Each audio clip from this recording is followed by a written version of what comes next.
Eating healthy during pregnancy.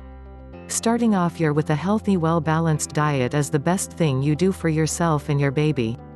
This way, you'll only need to make a few adjustments during your pregnancy. Your first trimester. If you find it tough to maintain a balanced diet during your first trimester, you can rest assured that you're not alone. Due to queasiness, some women will eat all of the time and gain a lot of weight in the process.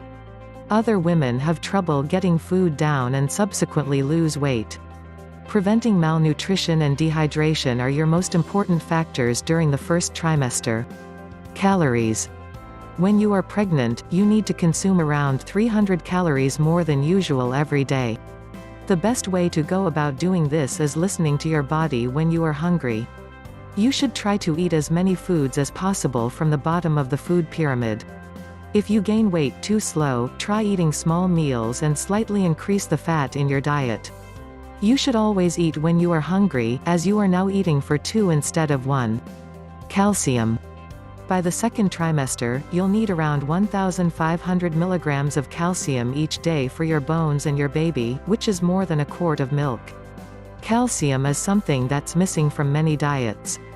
Along with milk, other great sources for calcium include dairy products, calcium-fortified juices, and even calcium tablets. Fiber. Fiber can help to prevent constipation, which is a common pregnancy problem. You can find fiber in whole grains, fruits, and even vegetables. Fiber supplements such as Metamucil and Citrusel are safe to take during pregnancy. Protein. Unless you happen to be a strict vegetarian, your protein intake is not normally a problem for women who eat a healthy diet. Iron. A lot of women will start their pregnancy off with a bit of iron deficiency. Good sources of iron include dark leafy green vegetables and meats. Iron supplements should be avoided, as they can cause internal symptoms such as cramping, constipation, or diarrhea. Vitamins. Seeing as how you get a majority of the vitamins you need in your diet, you may want to discuss prenatal vitamins with your doctor.